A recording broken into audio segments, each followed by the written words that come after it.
Hey guys, and thank you for joining me for another episode of A Whisper of Ice and Fire. With the final season of Game of Thrones starting soon, I figured it was probably about time we finished off A Whisper of Ice and Fire Season 1, which was discussing Season 7 of the show. And just talk about what's coming up and what's going to be exciting in the new season. So without further ado, let us begin our discussion of Game of Thrones Season 7, Episode 7, The Dragon and the Wolf. The episode begins with the various groups and allegiances preparing to meet at the Dragon Pits in King's Landing. The episode opens with mostly some small talk between factions. Each side knows that they could be fighting for their lives at any moment. Very little trust all around. In the Red Keep, Cersei discusses with Qyburn and the ever-present Mountain that Daenerys is absent from the party that has just made land. This sets up for an obvious, fashionably late entrance from Dany at some point. She does give orders to the Mountain to kill Daenerys first, then Tyrion, then Jon, if anything should go wrong. I have very little doubt that the Mountain would fail in killing at least one, possibly two of those. Even versus, everyone there, it would take basically everyone to take him out, so I'm glad that no one is foolish and causes a fight. On the path to the Dragon Pits, there are a lot of character reunions. Tyrion meets up with Podrick and Bronn, who all had a close camaraderie in earlier seasons. I loved the relationship between Tyrion and Pod and Bronn. Bronn, I just really like Bronn's character, so I'm kind of hoping that he doesn't die in the final season. It doesn't seem like he's important enough to have a hero's death or a warrior's death. And I would like to see just some sort of scene as they're wrapping everything up where Bronn is just sitting in some small castle somewhere, just with a woman and some fine drink, and he lives happily ever after at least.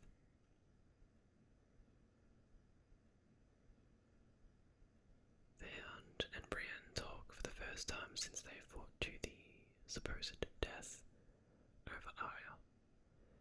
Although nearly killing him, the Hound has a begrudging respect for Brienne, and has probably the most civil conversation he's had in the entire series. The two bond over their need, desire, want, whatever you want to call it, to protect Arya, and he is pleased to hear that she is now a capable fighter and needs no protection. The two even share a smile, which I think is pretty big development for the Hound. He's killed people over chickens, but he doesn't even tolerate Brienne. He's completely friendly with her. It's not like he's just obeying the parley. He's being friendly, so I think that's big steps in finding inner peace, if you will. Bronn and Tyrion discuss which sides they have ended up on. Tyrion attempts to sway Bronn back to his side, but Bronn retorts with banter about how he is really only looking out for himself. In a rare, sincere moment, Tyrion simply states that it's good to see you again, and Bronn is pretty visibly touched and agrees. Says, yeah, you do. I think it's a very sweet moment between the two. It's pretty rare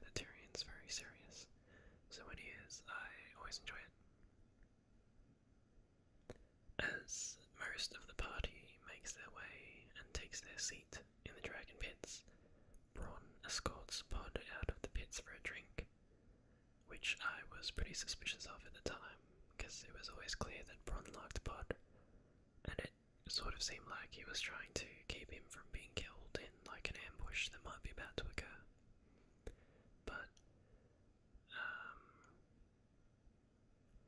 then there is that whole beef between Bronn's actor and Cersei's actor, and how they like refuse to film together or something, which I think is pretty unprofessional. But alas, so it might have just been an excuse to get Bronn out of the scene as well. Would have looked a bit weird if he had just left by himself. Bitter rivalries are abundant once Cersei, Gregor, and Euron enter the pits. The Hound sees his monstrous brother for the first time in years, and after threatening him, leaves the pits. Cersei glares at Tyrion, Theon glares at Euron, and Brienne tries to catch Jaime's eye as the two still have a fondness for each other.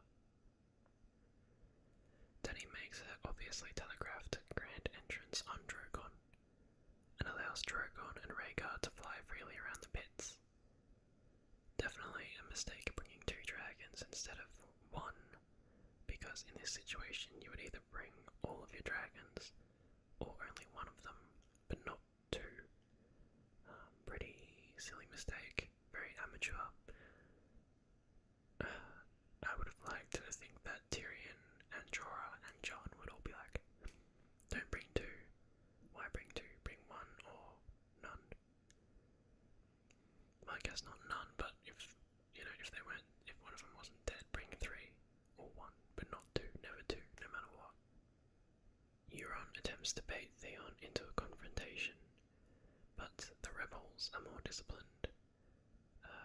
Tyrion and Theon just make a joke about Euron, and he kind of embarrasses himself. Cersei and Jaime both tell Euron to pull his head in and sit down, as he isn't actually intimidating anyone, just embarrassing himself and Cersei, really. So it's actually pretty interesting seeing Cersei tell him off, even if she was kind of acting for the sake of appearances.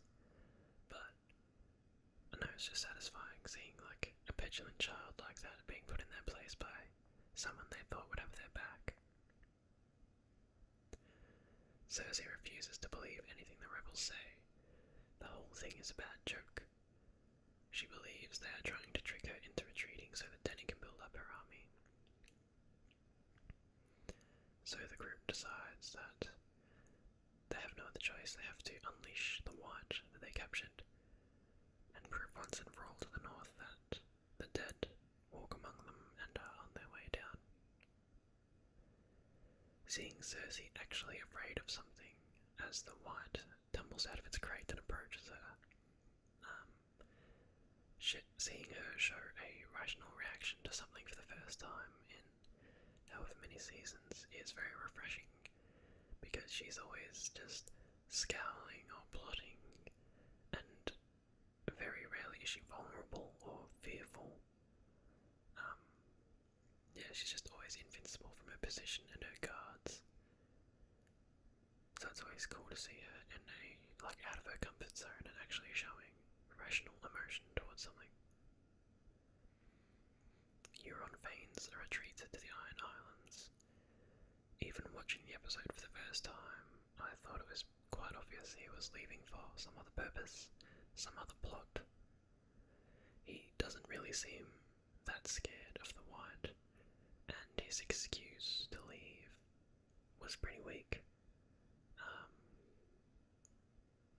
So yeah, I don't know why all the other characters believe that. I suppose I don't know him like we know him, we the viewers. Cersei offers a truce in return for Jon standing out of the war and offering no allegiance. No doubt she would come after him once the Targaryen threat had been dealt with, but she believes the truce is too good an offer to refuse. Unfortunately, Jon carries the Stark honor and refuses to renege on his alliance with Daenerys, costing them the truce. This is also probably the first time the rest of the group hears as when he told her they were alone. So the meeting ends. Brienne approaches Jaime knowing that he at least has some decency and common sense to know how serious the threat of the dead is. Jaime does try to brush her off as he is loyal to the crown and to his sister, and Brienne is loyal to House Stark. But when Brienne tells him fuck loyalty, it gives him pause. He's taken aback. This woman was the embodiment of oaths and loyalty, and taught him how to be honourable during their brief time together.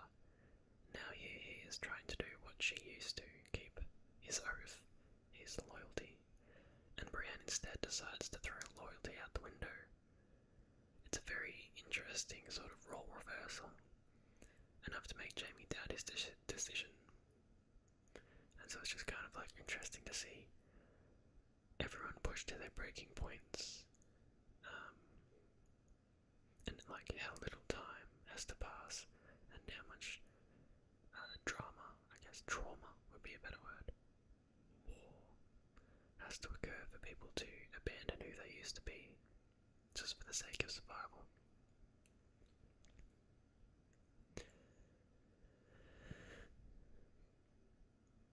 Davos, Tyrion and Daenerys are all quite displeased with Jon's refusal to Cersei, but he still believes it was the right thing to do. Personally, I feel he definitely should have lied, since there's no doubt Cersei would have been lying somewhere along the line, like in her truce. When they have reason to believe they are dealing with people who will not immediately backstab them, that's when they can afford to deal with truths. But I don't know. His Stark blood was always his failings, I think. Upholding Ned Stark was always Jon's failing. And he doesn't seem to learn that it was basically honour that got Ned Stark killed as well. Tyrion decides the only way to change Cersei's mind is to talk to her himself. In the Red Keep, Jaime meets Tyrion outside Cersei's room. The scene is very tense, and I feel that Tyrion is probably in more danger here than the group were beyond the wall. He has no backup, everyone had each other's back beyond the wall. They knew they were in danger the entire time beyond the wall. You know, the Whites weren't going to pretend to talk things out and then immediately stab them in the back. They just knew, like, there's an enemy, gonna kill it. Cersei is almost unpredictable with her rage and spite, and the Mountain being present for the meeting does not bode well for Tyrion. Tyrion baits Cersei into killing him, to show that he is very aware that she could have him murdered at any moment, but that he won't let her intimidation throw off his goal. She does not give the Mountain the order, and Tyrion establishes that they can have a somewhat civil conversation. Cersei blames the fall of House Lannister on Tyrion's betrayal, which I guess is partially true, but if the family had treated Tyrion like a real Lannister the whole time, and not tried to have him killed or belittle him at every turn, he may not have had to switch allegiances.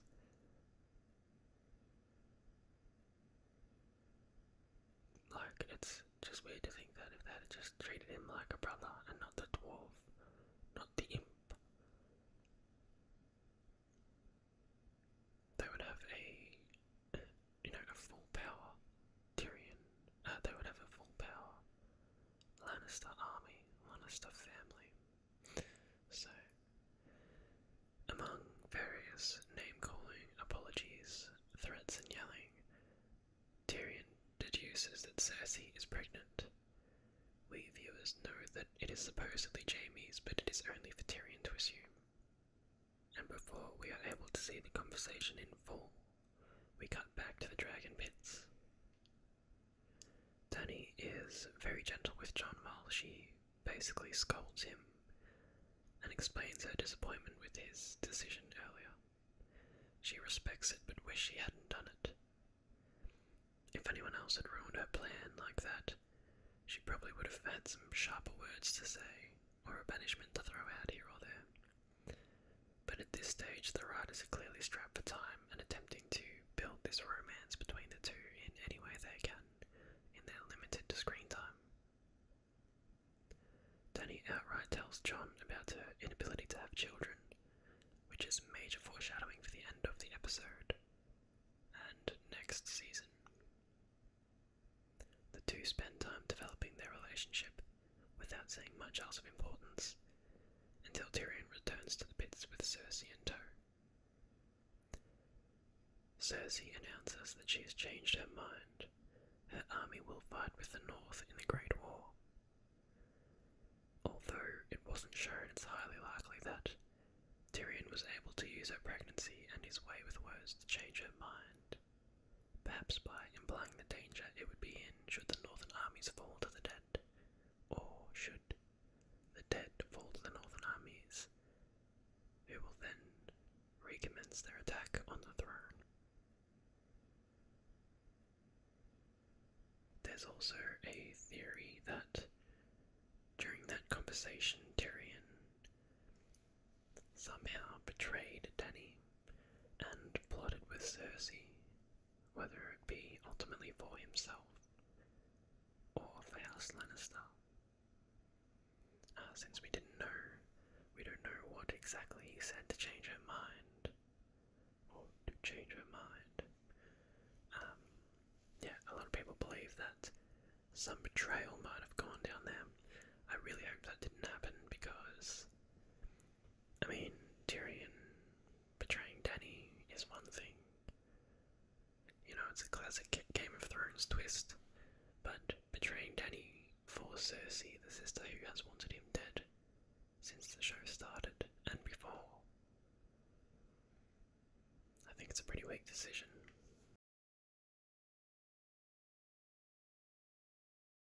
In Winterfell, Sansa is seething over Jon bending the knee to Daenerys without speaking to her about it first, as if she is somewhat more capable of making important political treaties than he is. I'm not saying Jon's better. I'm saying that neither of them have any idea about alliances or the like. They're all essentially kids playing at war. Like, Cersei and Jaime are basically the only adults left in this war. Everyone else was murdered or, well, murdered. And now we have, like, Stark children. We have a Targaryen child, essentially. Dany was, like, what, 16, 18 when the show started? I think she's younger in the books as well. All the adults, like the Hound and Jorah, they're all following, you know, early 20s Jon Snow, early 20s Sansa, early 20s Daenerys. That's very strange. Littlefinger finally manages to twist Sansa into thinking that Arya is back in Winterfell to murder Sansa for her betrayals and to become the Lady of Winterfell. This has probably been his slow plan all season, and he finally manages to get Sansa to say the words he's been planting all along. Back in Dragonstone, with Jon and Dany and company, Jon's plan is for Dany to accompany him on a ship to sail together to White Harbour, and then to travel together by the King's Road, as it would be good for the Northerners to see them as allies and not as, the Essos Targaryen girl, the Conqueror, come to claim the throne. Jorah correctly doubts this plan, as any disgruntled civilian with a crossbow could murder Daenerys on the spot. But having just told Jon she wishes she listened to him earlier, Dany agrees to Jon's plan, much to the disdain of Jorah. On their way out, Theon catches up with Jon in the throne room and asks him how he always seems to know the right thing to do, even in the face of danger. Theon is still wrestling with his mistakes, especially his recent abandonment of Yara and his betrayal of Ned Stark's parentage. Jon states that Theon never had to choose between being a Stark and a Greyjoy. He can be the best parts of both. This, of course, is a parallel to Jon's heritage of being both a Stark and a Targaryen, two very noble houses that he will not have to choose, which he prefers being. He can be both. Theon finally decides to gather a rescue party for Yara, and confronts the Ironborn, who are begging to leave and return to their old ways of pillaging and plundering. He attempts to convince them to fight under his lead to rescue Yara, who would do the same for any of them. She might do it for him, for family, or another important figure, but I don't think she would do it for just any random Ironborn soldier. The captain of the crew has already decided that Yara is as good as dead, and they will not follow. He attacks Theon in an attempt to break his spirit, expecting him to crumble as he normally does. This fight wasn't particularly well written. Theon's immediately punch drunk, and the captain is out of breath after only a few swings. He's not exactly the fittest soldier on the field. It's also magically turned around for Theon when the captain attempts to knee him in the groin, which of course doesn't affect Theon due to Ramsay's disfiguring his body. Realistically, this wouldn't just magically allow Theon to get the upper hand in the fight.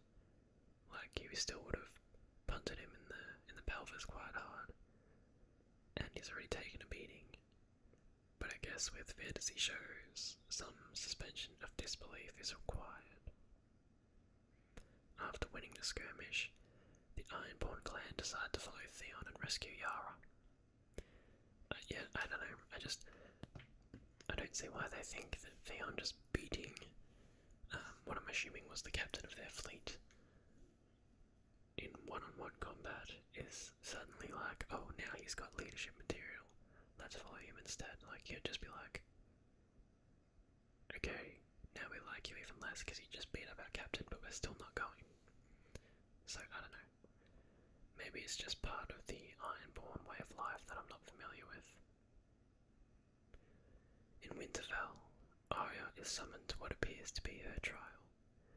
Tensions are high, as it appears to be the end of the sisters' alliance. But of course, while rattling off all the charges that everyone assumes Arya is being tried for, Sansa asks, "How do you plead, Lord Baelish?" or something like that. "What do you say to these charges, Lord Baelish?" and catches him off guard. It is quickly revealed that the three Stark children are actually putting Littlefinger on trial, as each of them have knowledge on at least one of his betrayals or schemes. For one of the few times in his life, Littlefinger is speechless. He is unprepared to reason his way out of the grave he has dug, and is unable to lie in front of the room full of people, most of whom he has probably told different lies to at one stage or another, which is why he attempts to get Sansa alone to explain his actions without worrying about, lying in front of the entire crowd. Littlefinger correctly states that no one in the room was there to see his alleged betrayal of Ned Stark. However, Bran chimes in, describing the exact scene from Season 1 in which Littlefinger holds a knife to Ned's throat. The word of a supposed greenseer doesn't really seem like strong enough evidence for the allegations as serious as this, if you ask me, as really no one has any proof that Bran has actually seen this scene. Littlefinger could easily say no, he didn't, and it'd just be his word against Bran's. But Littlefinger is unable to think quick enough on his feet, resorts to squirming and crying and begging Sansa, and trying to extort his love for Catelyn and his love for Sansa, which I think that is some of the better lines that I've heard when he's like, "I loved your mother," and Sansa's like, "And yet you betrayed her." And he goes, "I loved you, and yet you betrayed me." I think those were very satisfying lines for Sansa. So yeah, is sentenced to death, Arya plays the part of executioner and slits Littlefinger's throat with the cat's paw dagger, with his very own cat's paw dagger. It's also good to see something finally happening at Winterfell, other than secret, snarky little conversations and very slow plots. A lot of viewers didn't really like that the girls had plotted against Littlefinger off-screen, with very little on-screen hints towards their knowledge of his attempt to turn them against each other. And I agree that it would have been good to see some scenes between the girls, to at least get a hint or an idea that they were onto him, because as far as I can remember, if you just watch the scenes, like the entire episodes, there's nothing to suggest that they're onto him. We see all their interactions, there's more tension and distrust between them than anything, and yet they somehow magically are able to work together without him hearing their plans. Another theory that I kind of like about that scene is that Sansa was onto Littlefinger all along, but didn't want to risk him knowing that she was onto him, so played along and didn't tell Bran or didn't tell Arya that, you know, we're gonna get him instead. Like, I'm gonna make it look like I'm onto you, but I'm gonna get Littlefinger. And that just, she sort of improvised on the spot, and her family members trusted her enough to sit and listen, because of course Arya hadn't done anything wrong, so it would have been easy to defend herself with the truth, because you don't have to make up the truth, you don't have to spend time thinking about it. So, I don't know, I like to think that maybe Sansa was just very clever and very secretive, just made it look like she was going to try Arya up until the very end, and then the trust that her brother and sister had in her backed her up when the time came.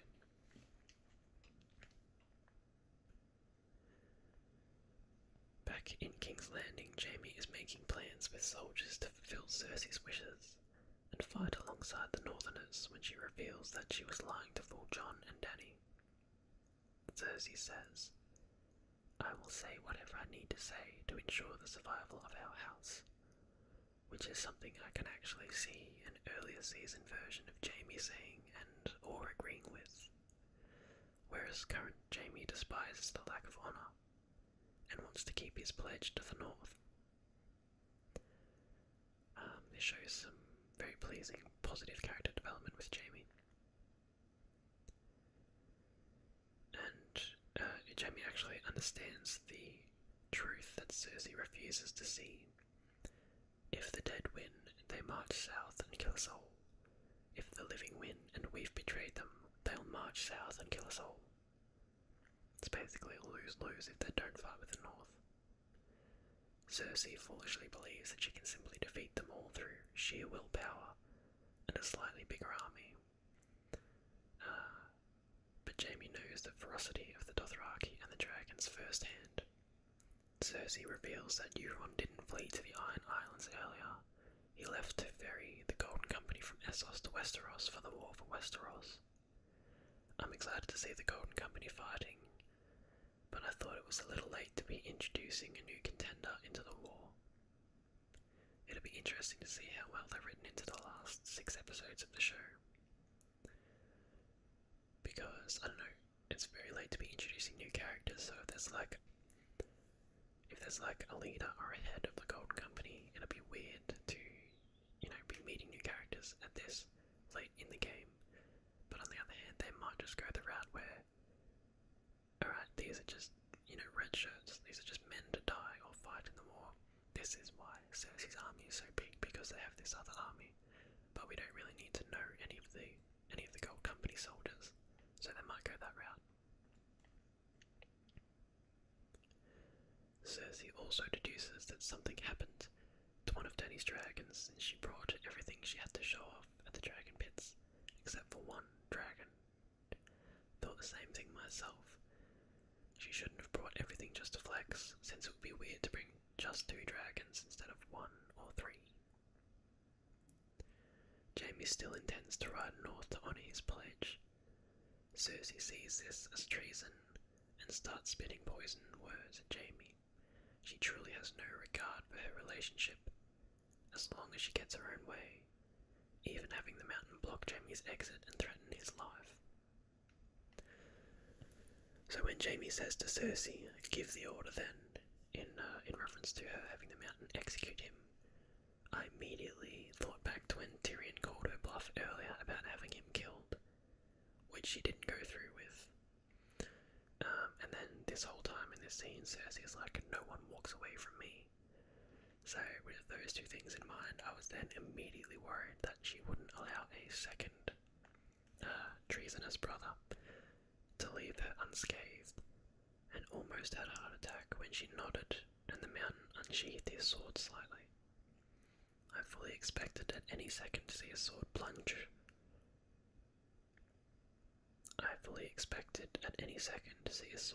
Through the back of Jaime's head, or his neck, and cut off his head entirely.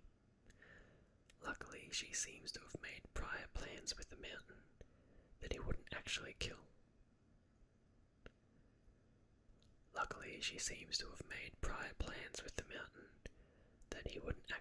Jaime unless she was extremely, very explicit about it. Because if I were the mountain, Jaime's head would have rolled at that slight nod that she gave. If I'm being completely honest, so that would have been me out of a job. Jaime is finally done with Cersei. After she almost has him executed, he says, "I don't believe you," and makes his exit. He can finally see he is nothing but a tool to her, and leaves her hopefully for good. I would very much like it if Jaime didn't return to his sister, because she is very abusive and manipulative and toxic. It's a very, being brother and sister aside, it's a very unhealthy relationship. And with Jaime doing everything he can to improve himself, he doesn't need her dragging him back down. We then see a short scene of Jaime riding north and covering his golden hand as the first snowflakes of winter fall over King's Landing. We then have two sort of spliced scenes between Winterfell and Jon and Daenerys' ship. Bran tells Sam that Jon needs to know the truth about how he's the bastard of Rhaegar and Lyanna, and is Jon's sand due to his birth in Dawn. Once again, Bran, I know everything Stark, doesn't actually know everything, and in fact knows very little. Sam corrects him. Rhaegar and Lyanna were married in secret, meaning Jon is actually a legitimate heir of Rhaegar. He is not a Snow, nor a Sand, but a true-born Targaryen, which thank God, because Jon Sand sounds terrible. We see this revelation as Jon enters Dany's chambers on the ship to White Harbour, much to Tyrion's apparent displeasure as he watches from underneath the stairs. The look on his face isn't like jealousy or heartbreak. He's not in love with Dany, it's like worry. He's very worried for some reason. Bran then reveals that Jon Snow's true name is Aegon Targaryen, as we are shown a sex scene between an aunt and a nephew, which is kinda weird. A lot of people I know were okay with this, Jon and Dany being together despite their bloodline, whereas those same people always thought that Cersei and Jaime being together was in poor taste. And honestly, it's all kind of gross and wrong to me, especially since, despite the writer's best efforts, this relationship between Jon and Dany was fostered extremely quickly, and they're still related despite being aunt and nephew. I don't know, it's all just kind of weird, and I don't know how they're going to play it out in the show. Maybe Jon never learns that he's a Targaryen. Maybe they decide not to tell him, which is probably better for all of them involved, but who knows. If they do tell him, that reaction's going to be very weird. In Winterfell, Arya and Sansa debrief after their plan to execute Littlefinger was successful. There's not a whole lot of important dialogue here apart from the classic line, "The lone wolf dies, but the pack survives." I always like that line, it's very poetic. In the Weirwood, Bran is shown to be in a walk state, and it is implied that he is in one of the ravens at Eastwatch where Beric and Tormund are patrolling the wall. In the final scene of Game of Thrones Season 7, the White Walkers and their undead army approach Eastwatch from north of the wall, and stand to attention as the Night King, mounted on an undead Viserion, attacks the wall with explosive blue flames. I'm not really sure how Viserion can fly with holes all through the webbing on his wings, but I guess this is a fictional creature we're talking about in the first place. And bees can fly in real life even though physics say that they shouldn't be able to, so suspension of disbelief. I love the CGI in this scene.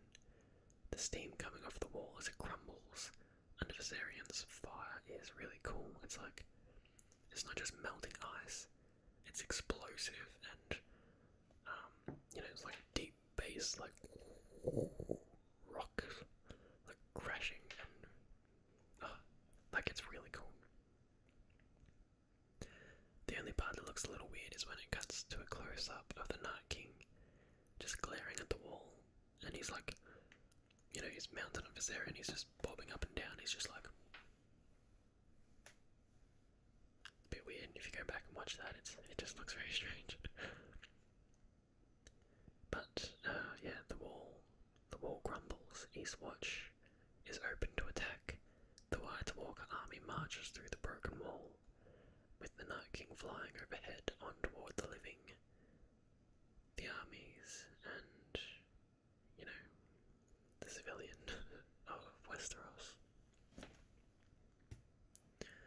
So overall, this episode did some much needed spring cleaning and tying up loose ends, such as Jon's real name finally killing Littlefinger, Jaime finally breaking his allegiance with Cersei to do right by his fellow men, and the White Walkers finally reaching some sort of destination after however many seasons of walking around beyond the wall. I can see the very next episode starting with the remaining Night's Watch, including Beric and Tormund, fleeing for their lives, just jumping straight into the action, and only slowing down in the first 5 to 7 minutes after they retreat to some sort of stronghold where they're safe for now. If my assumption about Bran being walked into one of the ravens around the wall was correct, he could pretty quickly get the word out to the rest of Westeros, assuming they believe him. But it might have just been some sort of B-roll, just to say, hey, Bran's just doing his walk thing. So they might not actually do anything with the raven or whatever.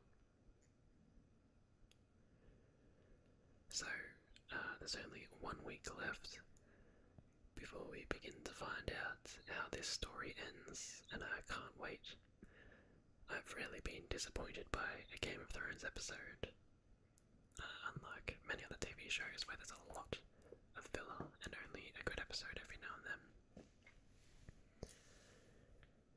But yeah, it's going to be a big month with Avengers Endgame and Game of Thrones. I honestly can't tell which I'm more excited for. Yeah, I'll be doing my best to do a weekly Whisper of Ice and Fire episode for the new final season of Game of Thrones. I hope you're all ready to watch the show with me and make your final last-ditch predictions about how everything ends. I'll do my best to keep it up to date. Hopefully none of the episodes leak early like last season, because then I'll be immediately behind. But it's going to be a very interesting 6 weeks. I'd like to thank you for joining me for another episode of A Whisper of Ice and Fire, and I hope to see you in the next episode.